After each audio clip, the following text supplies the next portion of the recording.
ഏവർക്കും എൻ്റെ ഹൃദയം നിറഞ്ഞ ഈദ് മുബാറക്ക് ആദ്യമേ തന്നെ പറയാണ്. എല്ലാവർക്കും എൻ്റെ വീഡിയോയിലേക്ക് സ്വാഗതം. ഇന്ന് എല്ലാവരും പെരുന്നാൾ ആഘോഷിക്കുന്ന ഒരു ദിവസമാണ്. ഇത് ഞാൻ മൈലാഞ്ചിയൊക്കെ ഇട്ട് കിട്ടാ. ഈ മൈലാഞ്ചി ഇട്ടത് ഞാനല്ല കേട്ടോ. പിന്നെ എൻ്റെ കയ്യിൽ എങ്ങനെ വന്നു എന്ന് ചോദിക്കണ്ട. ഞാൻ കിടന്ന സമയത്ത് എൻ്റെ മുകളിലിട്ട് വെച്ച മൈലാഞ്ചിയാണ്. അപ്പോൾ അത്രയൊക്കെ ഭംഗി പ്രതീക്ഷിച്ചാൽ മതി. എന്നാലും ഒളിട്ട് വെച്ചല്ലോ, അതന്നെ ഭയങ്കര കാര്യം. അപ്പോൾ പണ്ട് ഉമ്മാമുള്ള സമയത്ത് ഉമ്മാമ ഞങ്ങൾ ഇതേപോലെ നമ്മളെ മൈലാഞ്ചി മേടിച്ചിട്ട് ഇടാൻ സമ്മതിക്കൂലായിരുന്നു. ചക്കയുടെ വെളിഞ്ഞുണ്ടല്ലോ, ചക്കയുടെ ഒരു പശ, ചക്കയുടെ പശ ഒരു പൊട്ടിയ കലം പൊട്ടിപ്പോകുമല്ലോ, അതിലൊരു ചെറിയൊരു പൊട്ടിയ കല എടുക്കും. അതെന്നിട്ട് ഈ വെളിഞ്ഞ് കോലുമല ഉണ്ടാവുക, അത് ഈ ചട്ടിയിലേക്ക് ഇറക്കി വെച്ച് അടിയിൽ തീ കൊടുത്ത് ചൂടാക്കിയിട്ടെടുക്കും. ചൂടാക്കിയെടുക്കുമ്പോൾ അത് ഉരുകി വരും. ഉരുകിയിട്ട് അതിൽ നിന്ന് ഓരോ ഡ്രോപ്പ് ഇങ്ങനെ കയ്യിൽ ഓരോരോ ഡിസൈൻ ചെയ്ത് വെക്കും. ചിലപ്പോൾ ഫ്ലവർ വരയ്ക്കും, ചിലപ്പോൾ വേറെ എന്തെങ്കിലും ഇങ്ങനെ വെറുതെ ഇങ്ങനെ ഡോട്ട് ഇട്ട് വെക്കും. എന്നിട്ട് അരിച്ച മൈലാഞ്ചി ഉണ്ടല്ലോ, മൈലാഞ്ചി അരിക്കൂലേ, നമ്മളിപ്പോൾ ട്യൂബ് കിട്ടുന്ന മൈലാഞ്ചിയല്ല, ഒറിജിനൽ മൈലാഞ്ചി മരത്തിൻ്റെ മുകളിൽ പോയിട്ട് പറിച്ച് കല്ലുമ്മൽ വെച്ചിട്ട് അരച്ചിട്ട് ആ ഒരു മൈലാഞ്ചിയായിരുന്നു കൈ നിറയെ ഇട്ട് തരിക. എന്നിട്ട് പിറ്റേന്ന് രാവിലത്തേക്ക്, എന്നിട്ട് ഇത് അനങ്ങരുതല്ലോ, ഇത് അനങ്ങാതിരിക്കാൻ വേണ്ടിയിട്ട് എന്ത് ചെയ്യുമെന്ന് വെച്ചാൽ ഒരു കവർ എടുത്തിട്ട് ഒന്നായിട്ടങ്ങ് കെട്ടി കൊല പൊഴിപ്പിക്കാൻ വെച്ചതിൻ്റെ മാതിരി വെക്കും. കാരണം ഇതെങ്ങും ആയിപ്പോവരുതല്ലോ. എന്നിട്ട് പിറ്റേന്നേക്ക് ഈ മൈലാഞ്ചിൻ്റെ ഒരു കളറ് വരാനുണ്ട്, നാച്ചുറലായിട്ട് അരച്ചിട്ട മൈലാഞ്ചി. ഇന്നൊക്കെ ചെറുനാരങ്ങ നീര് കൂട്ടും, പഞ്ചസാര വെള്ളം കൂട്ടും, ചായപ്പൊടി കൂട്ടും. അതൊന്നുമില്ല, നാച്ചുറലായിട്ടുള്ള മൈലാഞ്ചി ഇട്ടിട്ട് ചുവപ്പ് കളറെല്ലാം ഉണ്ടാവുക, ഒരു ഓറഞ്ച് കളറിൽ കൈ ഇങ്ങ് വരും. എന്നിട്ട് അടുത്ത വീട്ടിലുള്ള എല്ലാവരെയും കൊണ്ടുവച്ച് കാണിക്കും, എവിടെ നിൻ്റെ ചോത്തുക്കോ. അന്നൊക്കെ ചുവപ്പൊന്നും കൂടി കൂടാൻ വേണ്ടിയിട്ട് പല്ലുവേദൻ്റെ ലിക്വിഡ് ഉണ്ടല്ലോ, ആ പല്ലുവേദൻ്റെ ലിക്വിഡ് ഒന്നായിട്ടൊന്ന് തേക്കും. അത് തേച്ചതോടുകൂടെ കുറച്ച് കഴിയുമ്പോഴേക്ക് നമുക്ക് മൈലാഞ്ചിക്ക് കളർ മാറ്റങ്ങൾ വന്ന് തുടങ്ങും കേട്ടോ. അപ്പോൾ ആ ഒരു കാലഘട്ടം ഉമ്മാമുള്ള സമയത്ത്, ഉമ്മാമക്ക് ആരോഗ്യമുള്ള ആ ഒരു സമയത്ത് ഞാനൊക്കെ ചെയ്തിരുന്ന ഒരു സംഭവമാണ്. അപ്പോൾ ഇന്ന് അതൊക്കെ ഒന്ന് ഓർത്തെടുക്കാനും മാമൻ്റെ അടുത്തേക്ക് ഖബറിലേക്കൊന്ന് പോയി വരാനും ഒക്കെ ഉള്ളൊരു കാരണമായി. മാമൻ്റെ ഖബറും പുറത്തൊന്ന് പോകണം എന്നൊക്കെ ഉണ്ട്. അപ്പോൾ നിങ്ങൾ ചോദിക്കും, പെണ്ണുങ്ങൾക്ക് ഖബറും പുറത്ത് പോകാൻ പാടുണ്ടോയെന്ന്. എൻ്റെ ഉമ്മാമന ഖബറടക്കിയത് ഒരു എന്താ പറയുക, ഒരു സൈഡിലോട്ടാണ്. നമുക്ക് റോഡുമ്പോൾ നിന്നൊക്കെ കാണുന്ന രീതിയിലൊരു സൈഡിലാണുള്ളത്. അപ്പം നമുക്ക് ആ ഖബറും പുറത്ത് കയറേണ്ട ആവശ്യമില്ല, റോഡുമേൽ നിന്നിട്ട് തന്നെ ദുആ ചെയ്യാനുള്ള ഒരു സംഭവം ഞങ്ങൾക്കുണ്ട്.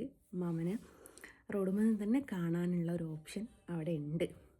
പക്ഷേ ഞാനിന്ന് പൂനൂരേക്കോ മാമൻ്റെ അടുത്തേക്കോ ഒന്നും പോകുന്നില്ല. കുട്ടികളെയും കൊണ്ടിട്ടൊന്ന് കറങ്ങാൻ പോകുകയെന്ന് വിചാരിച്ചു.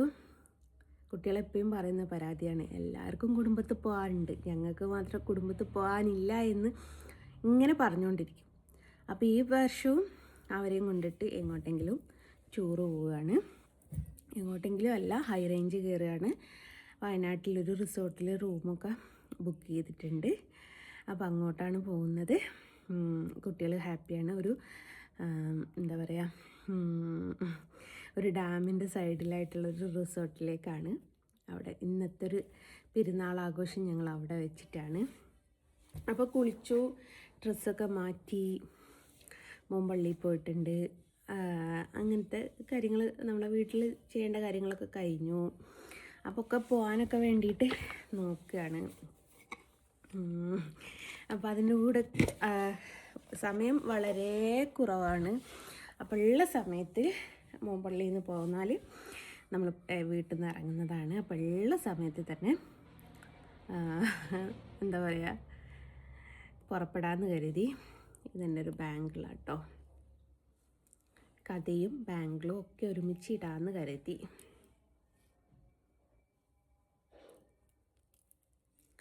ഇപ്പോഴായാലും എനിക്ക് കുറച്ചൊന്ന് ടൈറ്റായി വന്നിട്ടുണ്ട്. ഇതിവിടെ വെച്ചിട്ട് ലോക്കാക്കുകയാണ് ചെയ്യുക.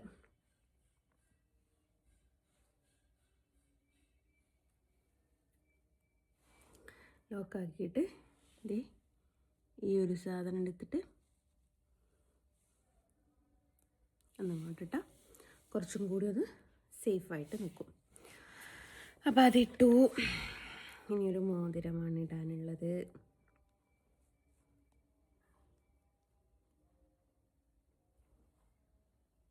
മോതിരം ഇട്ടു.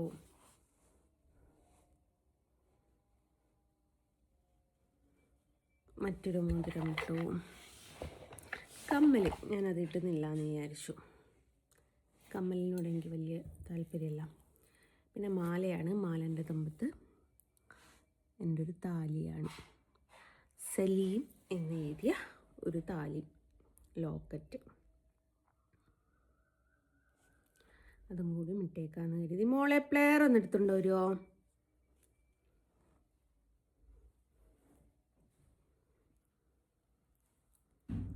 ഇതിൻ്റെ മുകളിൽ ഓൾറെഡി കൃഷ്ണനേട്ടൻ ഉണ്ടല്ലോ. കൃഷ്ണേട്ടൻ സുന്ദരിയല്ലോ. എൻ്റെ ഗോൾഡ് വേണോ? കൈമലത്തവും കഴുത്തിലത്തവും വേണ്ട? ഇറ്റാ മക്കളെ ഇവിടെ ഉണ്ടാവും. ഓക്കോളോ ഗോൾഡ് കൊടുത്താൽ ഓക്ക് വേണ്ട. എല്ലാം കൂടി ഞാനെടുത്ത് വിൽക്കും ഈ അടുത്ത ദിവസം.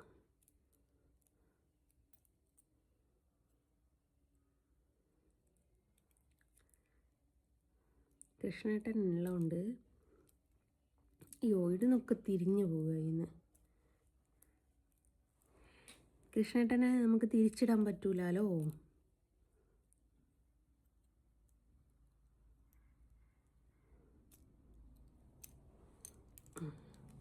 ഇപ്പോൾ കൃഷ്ണേട്ടനും ലോക്കറ്റും ഒന്നായി. താലിമാലയാട്ടോ. എല്ലാവരും താലിമാല എടേ എന്ന് ചോദിക്കാറുണ്ട്.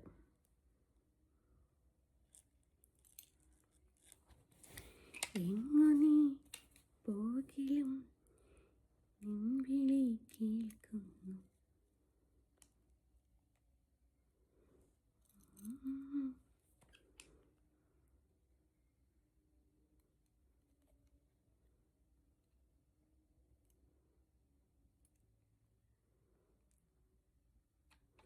പള്ളിയിലൊക്കെ നിസ്കാരം തുടങ്ങിയെന്ന് തോന്നുന്നു.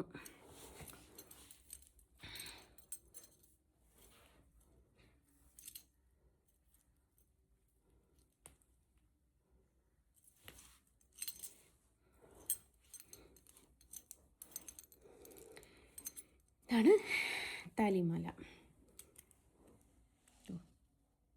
സലീം. അപ്പം അങ്ങനെയാണ്. പിന്നെ കുറച്ച് കമ്മലാണുള്ളത്. അത് ഞാൻ ഇട്ടുന്നില്ല. എൻ്റെ സെക്കൻഡ് ഷെഡൊക്കെ ഊരിയിട്ടതാണ്. ഒരു ലോഡ് കമ്മലുകളുണ്ട്.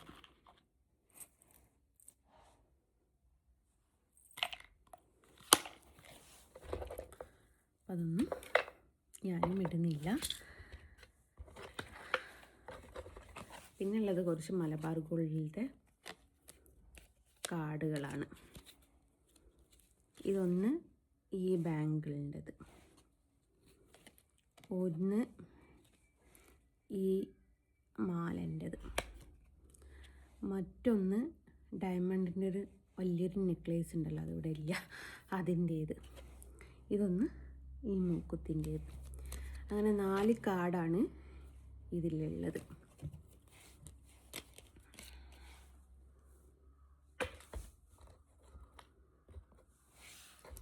വേറൊരു എക്സ്ട്രാ കമ്മൽ. ഇതൊക്കെ കുഞ്ഞ് സെക്കൻഡ് ഷെഡാണ്.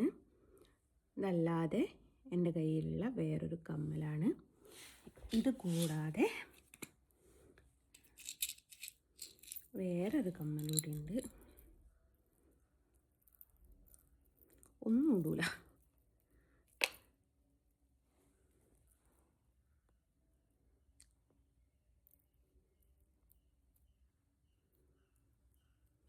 ഒരു ജോഡി കമ്മൽ ഇതും ഒരു ജോഡി കമ്മലെടുത്തു.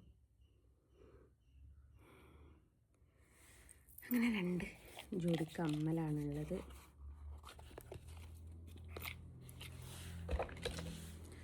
മോളുടെ കൈമലെത്തത് ഇതൊരു ലോക്കറ്റ്. ഇതൊന്നും ഇവിടെ വെച്ചിട്ട് പോയാൽ ശരിയാവില്ലല്ലോ, നമ്മൾ വീട് അടച്ചിട്ടിട്ട് പോകുന്നതാണല്ലോ. അപ്പോൾ ഇത് എൻ്റെ ബോക്സിലേക്ക് അങ്ങ് എടുത്ത് വെക്കുകയാണ്. അതായിരിക്കും നമുക്കും നല്ലത്. നാട്ടുകാർക്ക് ഇവിടെ ആർക്കെങ്കിലും കയറണമെന്ന് വിചാരിക്കുന്നുണ്ട്, അവർക്കും നല്ലത്. നമ്മൾ 2 ദിവസം വീട്ടിൽ അടച്ച് നിൽക്കുകയാണല്ലോ. അപ്പം ഇതെല്ലാം കൂടി എടുത്ത് ബാഗിലേക്ക് വെക്കുകയാണ്. അപ്പം അങ്ങനെയാണ്. കുളിച്ചോ മാമ? അപ്പം എല്ലാവരോടും ഒരിക്കൽ കൂടി ഈദ് മുബാറക്ക് പറയാണ്. എല്ലാവരും പുതിയ ഡ്രസ്സൊക്കെ ഇട്ട് നല്ല നല്ല ഭക്ഷണങ്ങളൊക്കെ കഴിച്ച് ഉഷാറായിട്ടിരിക്കും എന്ന് വിശ്വസിക്കുന്നു. എല്ലാവരും എല്ലായിടത്തും കറങ്ങാൻ പോകുന്ന ദിവസമാണ്. അതൊക്കെ ഒരു കാലം തന്നെയാണല്ലേ മക്കളെ. എൻ്റെയൊക്കെ ഏട്ടത്തിമാരുടെ കല്യാണം കഴിഞ്ഞതിന് ശേഷം പെരുന്നാൾ അടിച്ചു പൊളിക്കൽ തുടങ്ങിയത്. പെരുന്നാളിൻ്റെ അന്ന് രാവിലെ വാപ്പ പള്ളിയിൽ നിന്ന് പുറപ്പെട്ടാൽ ഞങ്ങളെയും കൂട്ടി മൂത്ത ഏട്ടത്തിൻ്റെ അവിടെ പോവുകയും അവളെ കൂട്ടിക്കൊണ്ടുവരാൻ വേണ്ടിയിട്ട്. അവിടെ പോയാൽ പെരുന്നാൾ പൈസ കിട്ടുമായിരുന്നു. അത് ഭയങ്കര സന്തോഷമുള്ള പരിപാടിയായിരുന്നു. അത് കഴിഞ്ഞിട്ട് വൈകുന്നേരം എല്ലാം കൂടി ഉമ്മാൻ്റെ വീട്ടിലേക്ക് പോവുകയും അതൊക്കെ ഒരു കാലം. ഇപ്പം അങ്ങനെയൊന്നും ഇല്ലല്ലോ. ഇപ്പം അത്രയൊന്നും ഉഷാറില്ലല്ലോ എവിടെയും. പണ്ടത്തെ പെരുന്നാളാണ് ശരിക്കുള്ള ആഘോഷിച്ചിരുന്ന, ടെൻഷനൊന്നുമില്ലാതെ, ഒരു ബുദ്ധിമുട്ടും ഇല്ലാതെ, മതത്തിൻ്റെ പേരിൽ തള്ളി പറയാതെ ഹാപ്പി ആയിട്ട് ഏതൊക്കെ പെരുന്നാൾ ആഘോഷിച്ചു എന്ന് ചോദിച്ചാൽ കുട്ടിക്കാലത്തെ പെരുന്നാൾ തന്നെയാണ് കേട്ടോ ആഘോഷിച്ചത്. വീടിൻ്റെ തൊട്ടടുത്ത് വീട്ടുകളിലൊക്കെ പോയിട്ട് പായസങ്ങളൊക്കെ മേടിച്ച് കുടിച്ച് എല്ലാ വീട്ടിലും ഒന്ന് കയറി ഇറങ്ങി ഒരു കാലം. ആ കാലത്തിലേക്ക് ഒരിക്കലും നമ്മൾ തിരിച്ചു പോകില്ല എന്ന് ഉറപ്പുള്ളൊരു കാര്യം. ഞാൻ എൻ്റെ മക്കളോടൊക്കെ എപ്പോഴും പറയും, മക്കളെ, ജീവിതത്തിലെ ഏറ്റവും നല്ല മൊമെൻ്റ് കൂടിയാണ് നിങ്ങൾ കടന്നു പോകുന്നത്. ഒന്നും ഓർത്ത്, പഠനത്തിൻ്റെ കാര്യം ഓർത്ത്, മറ്റൊരു കാര്യം ഓർത്ത് അവലാതിപ്പെടാതെ ജീവിതം എൻജോയ് ചെയ്തോളി. നിങ്ങൾക്ക് ആലോചിക്കാനും ബുദ്ധിമുട്ടാനും കഷ്ടപ്പെടാനും ഒക്കെ ഇഷ്ടം പോലെ സമയം നിങ്ങൾക്ക് വരുന്നുണ്ട്. ആ സമയത്ത് നിങ്ങൾ കഷ്ടപ്പെടുകയും ഇഷ്ടപ്പെടുകയും ബുദ്ധിമുട്ടുകയും ഒക്കെ ചെയ്താൽ മതി. ഈ ഒരു കാലഘട്ടത്തിൽ നിങ്ങൾ ഹാപ്പി ആയിട്ട് ജീവിക്കുക എന്ന് ഞാൻ അവരോട് പറഞ്ഞു കൊടുക്കാറുണ്ട്. അതേപോലെ എനിക്ക് നിങ്ങളോട് പറഞ്ഞു തന്നിട്ട് കാര്യമില്ലല്ലോ, നമ്മുടെയൊക്കെ ജീവിതത്തിൻ്റെ പകുതി കഴിഞ്ഞു പോയല്ലോ. ആ കുട്ടിക്കാലമായിരുന്നു നല്ലത് എന്ന് തിരിച്ചറിയേണ്ടി വന്നത് കുറച്ച് മുതിർന്നപ്പോഴാണ്. കുട്ടിക്കാലത്ത് വിചാരിക്കുകയായിരുന്നു ഒന്ന് മുതിർന്ന് കിട്ടിയാൽ മതിയായിരുന്നു, എന്നാൽ എല്ലാം ഒറ്റയ്ക്ക് ചെയ്യാം, ഒറ്റക്കാലിൽ നിൽക്കാം, ജോലിക്ക് പോവാം, എന്തിനും എങ്ങോട്ടെങ്കിലും ഒന്ന് ഇറങ്ങണമെങ്കിൽ തന്നെ ഒറ്റയ്ക്ക് ധൈര്യത്തോടെ പോവാം എന്നൊക്കെ വിചാരിച്ചിട്ടുണ്ടായിരുന്നു. പക്ഷേ ഇന്നാ മനസ്സിലാക്കുന്നത് ആ കുഞ്ഞു കാലഘട്ടം തന്നെയായിരുന്നു മക്കളെ ഏറ്റവും നല്ലത് എന്ന്. ഇനി പറഞ്ഞിട്ട് കാര്യമില്ല, ആ കാലഘട്ടം നമുക്ക് തിരിച്ചു കിട്ടില്ല, കഴിഞ്ഞു പോയൊരു കഥയാണത്. അതുകൊണ്ട് ഉള്ള ജീവിതം വെച്ച് എല്ലാവരും ഹാപ്പിയായിട്ട് സേഫായിട്ട് നിൽക്കുക. ഒരിക്കൽ കൂടി എല്ലാവരോടും ഈദ് മുബാറക്ക് പറയാണ്. നല്ല അടിച്ചുപൊളി ഫുഡൊക്കെ കഴിച്ച് കറങ്ങാനൊക്കെ പോയിട്ട് ഉഷാറായിട്ട് ഈ പെരുന്നാൾ ആഘോഷിക്കുക. ഓക്കെ, ബൈ ബൈ പറഞ്ഞിട്ട് ബൈ ഫ്രം ജസ്ന സലീം.